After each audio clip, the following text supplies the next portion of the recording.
ભાદરવા માસની અજવાળી ચૌદશના દિવસે ભગવાન વિષ્ણુની કૃપા પ્રાપ્ત કરવા માટે આ વ્રત કરાય છે. પ્રાતઃકાળે સ્નાનાદિથી પરવારી અને બાજટ પર કેરાના પાનનો મંડપ બાંધી ત્રાંબાનો જળ ભરેલો કુંભ મૂકવો.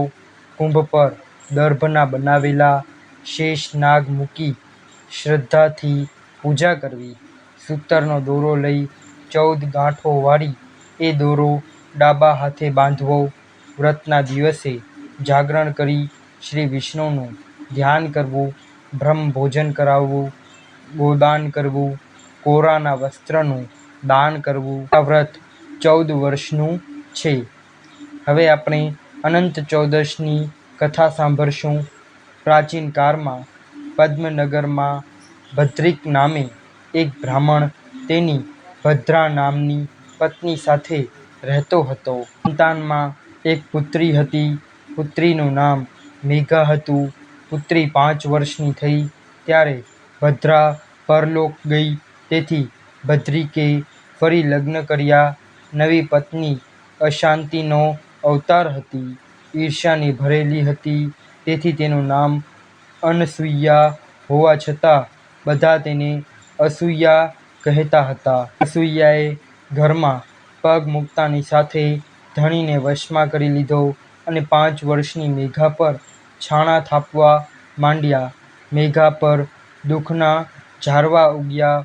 દિવસે ઢસરડો અને રાતે ઉજાગરો કરતી મેઘા મોટી થઈ.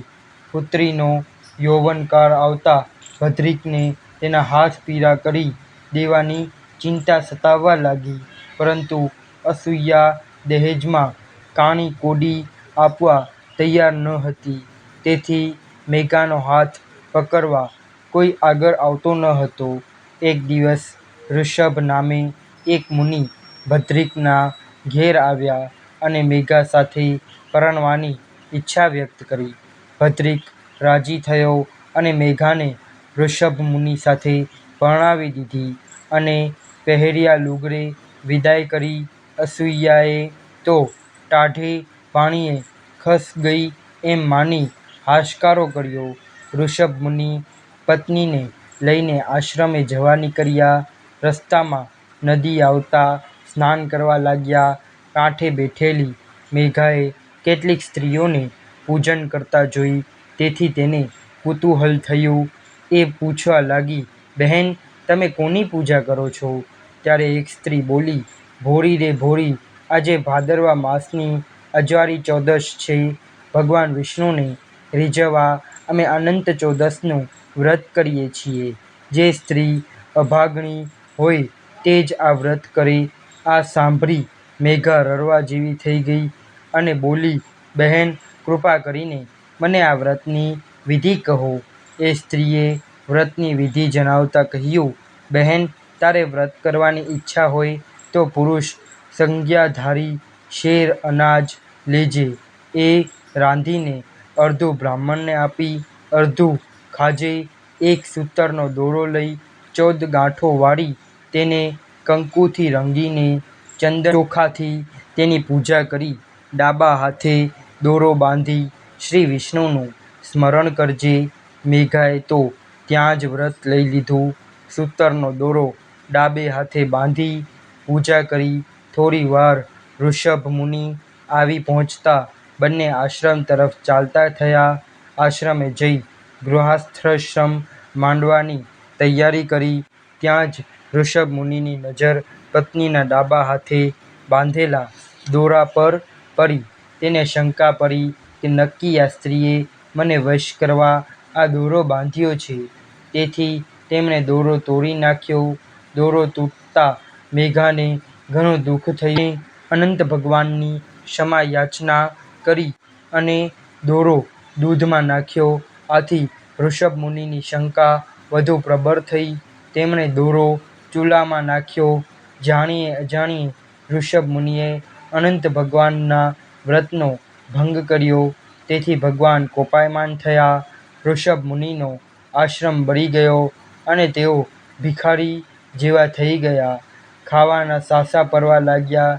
ત્યારે મેઘા પોતાના પતિને સમજાવવા લાગી, હે નાથ, જાણીએ અજાણીએ તમે અનંત ભગવાનનું અપમાન કર્યું, તેથી આપણી અવદશા થઈ છે.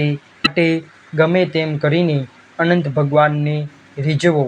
આ સાંભળી ઋષભ મુનિને ઘણો જ પસ્તાવો થયો અને તેઓ અનંત ભગવાનની કૃપા પ્રાપ્ત કરવા જંગલમાં ચાલ્યા ગયા. રસ્તામાં એક આંબા તરે વિસામો લેવા બેઠા ત્યાં આંબો બોલ્યો, હે મુનિ, ક્યાં જાઓ છો? ઋષભ મુનિ બધી વાત કરી ત્યારે આંબો બોલ્યો, હે મુનિરાજ, મારા ફળ કોઈ ખાતું નથી, કોઈ મારી ડાળે મારો બાંધતું નથી, તો મારા દોષનું નિવારણ પૂછતા આવજો. આગળ જતાં ગાય મળી. તેણે જણાવ્યું કે કોઈ તેનું દૂધ પીતું નથી. ઋષભ મુનિ તેને આશ્વાસન આપી આગળ વધ્યા. ત્યાં જ બળદ મળ્યો. તેને કહ્યું તેને કોઈ ગાડે જોડતું ન હતું. આગળ જતાં બે તલાવડી મળી. તેનું કોઈ પાણી પીતું ન હતું. આગળ જતાં ગધેડો અને હાથી મળ્યા. એ બંને પણ દુઃખી હતા. ઋષભ મુનિ બધાને આશ્વાસન આપી આગળ વધ્યા. જંગલમાં બધે અનંત ભગવાનની શોધ કરી, પણ ક્યાંય ભગવાન ન મળ્યા. દીન બનીને જિંદગી જીવવા કરતાં મોત ભલું એમ વિચારીને ગળા ફાંસો ખાવા તૈયાર થયા. ત્યાં જ એક બ્રાહ્મણ આવી ચડ્યો. આત્મહત્યા ઘોર પાપ છે એમ કહી દુઃખનું કારણ પૂછ્યું. ત્યારે મુનિએ કહ્યું, હું રખડીને થાક્યો છું, પણ ક્યાંય અનંત ભગવાન મળતા નથી, માટે મરી જઉં છું. ત્યારે બ્રાહ્મણ મંદ મંદ સ્મિત કરતા બોલ્યો, અનંત ભગવાનના દર્શન કરવા હોય તો મારી સાથે આવો. બ્રાહ્મણ ઋષભ મુનિને એક ગુફામાં લઈ ગયો. ત્યાં સાક્ષાત અનંત ભગવાન શંખ, ચક્ર, ગદા અને પદ્મ ધારણ કરી બિરાજમાન હતા. મુનિ તો લાકડીની જેમ પગમાં ઢળી પડીને ગરગરવા લાગ્યો. ત્યારે અનંત ભગવાને મુનિના તમામ દોષ માફ કરી આશીર્વાદ આપતા કહ્યું, હે મુનિ, હવે તમે આશ્રમ સિધાવો. શ્રદ્ધાથી મારું વ્રત કરજો, સુખી થશો. ઋષભ મુનિએ વ્રત કરવાનો સંકલ્પ કર્યો. પછી રસ્તે જે મર્યા હતા એ બધાનું દુઃખનું નિવારણ પૂછ્યું. ત્યારે અનંત ભગવાન બોલ્યા, હે મુનિ, એ બધાને ગયા જન્મના પાપ નડે છે.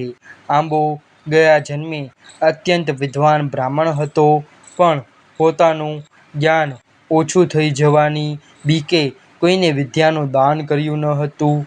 તમે એ આંબાનો ફળ તોડજો, તેથી તેનું દુઃખ દૂર થશે. ગયા પૃથ્વી હતી, બળદ ધર્મ હતો. તલાવડીઓ ગયા જન્મે બ્રાહ્મણીઓ હતી, પણ કોઈને દાન ન કર્યું હોવાથી કોઈ તેનું પાણી પીતું નથી. ગધેડો ક્રોધી બ્રાહ્મણ હતો. હાથી અભિમાની રાજા હતો. અને જે બ્રાહ્મણ મળ્યો તે હું પોતે હતો. હવે આશ્રમે સિધાવો. ઋષભ મુનિ અનંત ભગવાનનું સ્મરણ કરતાં કરતાં ઘેર પાછા ફર્યા. અને ભાદરવા માસની અજવાળી ચોદશ આવતા પત્ની પતિ બંનેએ વ્રત કર્યું. વ્રતના પ્રતાપે સમૃદ્ધિ વધી. સમય જતાં મેઘાએ જ્ઞાની પુત્રને જન્મ આપ્યો. હે અનંત પ્રભુ, તમે જેમ મેઘાને ફર્યા, ઋષભ મુનિને ફર્યા, તેમ વ્રત કરનાર સૌને ફરજો. મિત્રો, તમને આ વિડીયો પસંદ આવ્યો હોય તો આ વિડીયોને લાઈક કરજો, શેર કરજો અને આપણી યુટ્યુબ ચેનલને સબસ્ક્રાઈબ કરી બેલ આઇકન દબાવજો. ધન્યવાદ. હર હર મહાદેવ.